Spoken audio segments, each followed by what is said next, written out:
மன்னன் காவன்தீசன் கிறிஸ்துவிற்கு முன் 205 தொடக்கம் கிறிஸ்துவிற்கு முன் 167 வரை காவன்தீசனால் இலங்கையின் உருகுணை பகுதி ஆட்சி செய்யப்பட்டது. இவனுக்கு காக்கவண்ணதீசன் என்றும் பெயர் பெற்றுள்ளான். அதாவது காகத்தை போல் இவனது நிறம் கொண்டவன் என்பதினால் இவனுக்கு காக்கவண்ணதீசன் என்ற பெயர் பெற்றான். அந்த வகையில் மன்னன் காவன்தீச பற்றிய விபரத்தை பார்ப்பதற்கு முன் இலங்கையில் பண்டுகாபயன் தேவநம்பியதீசன் அவர்களது ஆட்சி சிறப்பு, அவர்களால் இலங்கைக்கு செய்யப்பட்ட பணிகள் என்பவற்றை எமது யூடியூப் சேனலில் பதிவு செய்துள்ளோம். அதனை பார்வையிடாதவர்கள் பார்த்துவிட்டு வந்து மன்னன் காவன்தீச பற்றிய விவரத்தை அறிந்தால் இலங்கை மன்னர்கள் பற்றிய ஓர் தொடர்நிலை, அதாவது ஆரம்பத்திலிருந்து அறிவதற்கு உதவியாயிருக்கும். அந்த வகையில் இவன் எவ்வாறு உருகுணை ஆட்சியாளனாக வந்தான், எவ்வம்சத்தை சேர்ந்தவன் என்று பார்த்தோமானால், அனுராதபுரத்தில் மூத்த சிவன் என்ற மன்னனுக்கு 9 மகன்மார்கள் இருந்தனர். அவர்களில் மூத்த சிவ மன்னனுக்கு பிறகு ஒருவரின் பின் ஒருவராக ஆட்சி பீடம் ஏறினர். அதில் மூத்த சிவனின் முதல் மகன் ஆட்சி உரிமை ஆசைப்படாத காரணத்தால் அவரின் பின் பிறந்த தீசன் ஆட்சி பீடம் ஏறினான். தீசன் ஆட்சி பீடம் ஏறியவுடன் அவரது தந்தையான மூத்த சிவனால் தீசனுக்கு சத்தியம் ஒன்று பெறப்பட்டது. அதாவது, உனக்கு பின் ஆட்சி உரிமை உனது மகனுக்கு கொடுக்காமல் உனது சகோதரர்களுக்கு வழங்க வேண்டும் என்ற சத்தியம் பெறப்பட்டது. இந்நிலையில் நாம் தேவநம்பியதீசனின் சகோதரர்களை பற்றி பார்த்தோமானால், மகாநாகன், உத்தியன், மகாசிவன், சூரதிசன், அசேலன் போன்ற சகோதரர்கள் தேவநம்பியதீசனுக்கு இருந்தனர்.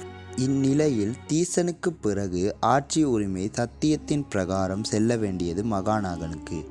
இதனை அறிந்த தேவநம்பியதீசனின் மனைவியால் சூழ்ச்சி ஒன்று கையாளப்பட்டது. அதாவது, மகாநாகனை கொல்ல நடவடிக்கைகளை மேற்கொண்டாள். அதன் முதற்கட்ட வேலையாக அனுராதபுரத்தில் மாமரம் ஒன்றிலிருந்து சுவையான மாங்கனிகளை கொண்டு வந்து அதனை நன்கு சரிவர வெட்டி அதனுள் உண்டவுடன், அதாவது சாப்பிட்டவுடன் இறக்கும் விஷமான, போர்களில் வீரர்கள் பயன்படுத்தும் தனது கத்திக்கு பூசும் விஷத்தினை தடவி மகாநாகனின் மாளிகையில் காவலாளிகள் மூலம் கொண்டு வைக்கப்பட்டது. இந்நேரம் அங்கு விளையாடிக் கொண்டிருந்த தீசனின் மகன் அதனை எடுத்து உண்டு அதன் விளைவாக அவ்விடமே இறந்து விட்டான். இவ்வேளை அங்கு வந்து பார்த்த மகாநாகன் குற்ற உணர்வின் பிரகாரம் மகாநாகன் அனுராதபுர ராஜ்யத்தை விட்டு அனுராதபுரத்தின் தெற்கு பகுதியை நோக்கி இடம்பெயர்ந்தான். அங்கு சென்று மகாநாகனால் உருவாக்கப்பட்ட ராஜ்யமே மகாகம என்ற ராஜ்யமாகும். அவ்வம்சாவளியில் தோன்றிய காவன்தீச மன்னன், அதாவது முதலில் மகாநாகன், அவரது மகன் ஜடாலதீசன், அவரது மகன் கோதாபயன், அவரது மகனே காவன்தீச ஆவான். காவன்தீசன் இலங்கையில் மகாகமை பிரதேசத்தை காலப்போக்கில் உருகுணையாக பரந்த ராஜ்யமாக மாற்றினான். அதாவது, கிரிந்திஓயா பிரதேச இளவரசியை திருமணம் செய்து கொண்டு உருகுணை ராஜ்யத்தோடு கிரிந்திஓயா பகுதியையும் இணைத்து அதன் பின் கல்யாணி பிரதேசத்து இளவரசியான விகார மகாதேவியை திருமணம் செய்து கல்யாணி பிரதேசத்தையும் உருகுணை ராஜ்யத்தோடு இணைத்து உருகுணையை ஒரு பரந்த ராஜ்யமாக மாற்றினார்.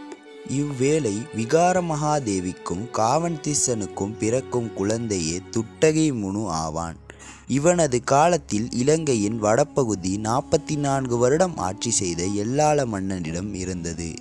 இவ்வாறு இலங்கையின் வடபகுதி எல்லாளனிடம் இருக்கும்போது அவரிடமிருந்து போர் செய்து நாட்டை மீட்ட பெரும் துட்டகை முனு மன்னனுக்கே ஆகும். ஆனால் இவன் இவ்வாறு வெற்றி பெறுவதற்கு அடித்தளமிட்டவர் அவனது தந்தையான காவன்திச என்பதில் எவ்வித மாற்று கருத்தும் இல்லை. அந்த வகையில் துட்டகை முனுவின் வெற்றிக்கு காவன்தீச மன்னனால் மேற்கொள்ளப்பட்ட செயற்பாடுகள் என்று பார்த்தோமானால், முதலில், அதாவது நான் முன்னதாக குறிப்பிட்டிருந்தவாறு, கிரிந்திஓயா இளவரசியை திருமணம் செய்து கொண்டு கிரிந்திஓயா பிரதேசத்தையும் கல்யாணி பிரதேசமான விகார மகாதேவியை திருமணம் செய்து கொண்டு கல்யாணி பிரதேசத்தையும் உருகுணையோடு இணைத்து உருகுணையை ஒரு பரந்த பேரரசாக பலப்படுத்தியமை.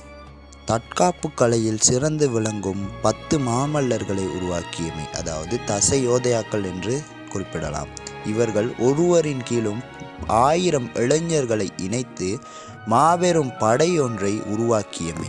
அந்த வகையில் காவன்தீசனின் மாமல்லர்களை பார்த்தோமானால், முதலில் நந்தமித்ர, புஸ்ஸதேவ, வேலுசுமன கோதாயிம்பர தேவாபுத்தௌபாய சூரனிமல மகாசோன பரண கஞ்சதேவ லொபியவசப போன்ற 10 மாமல்லர்களை உள்ளடக்கி ஒரு சிறந்த ஒரு படையை திரட்டின பெருமை காவன் திசைக்கே உரியதாகும். இங்கு குறிப்பிடத்தக்க ஒரு விடயமாக எல்லாளனின் தீகஜந்து என்ற தளபதியை காவன் திசையினால் உருவாக்கப்பட்ட சூரனிமல என்பவனால் கொல்லப்பட்டது இங்கு ஒரு சிறப்புக்குரிய விடயமாக குறிப்பிடலாம்.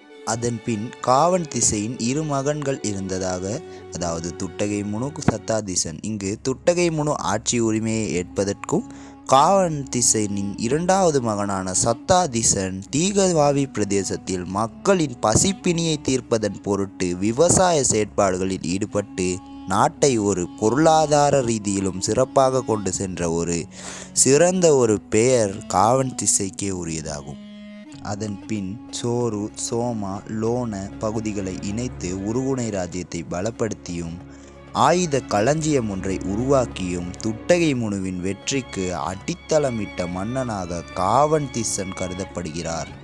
இவர் உருகுணை ராஜ்யத்தை ஆட்சி செய்து கொண்டிருக்கும் போது மகியங்கனை பகுதியில் தீகாபயன் என்ற படைத்தளபதியை நியமித்து எல்லாள படை உருகுணை நோக்கி நுழையாமல் பாதுகாப்பு செயற்பாடுகளையும் காவன் திச மன்னனால் மேற்கொள்ளப்பட்டது.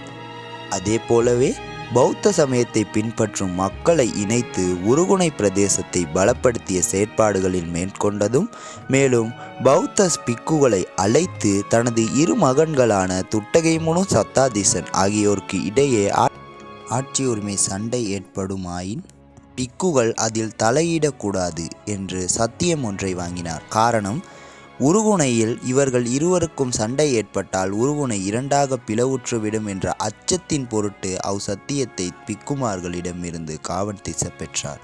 இந்த வகையில் இலங்கையின் அரசியல் பொருளாதாரம் சார்ந்த ரீதியில் சிறந்த ஆட்சியை நிலைநாட்டிய மன்னனாகவும் துட்டகைமுனுவின் வெற்றிக்கு அடித்தளமிட்ட மன்னனாகவும் காவன் திசன் கருதப்படுகிறார்.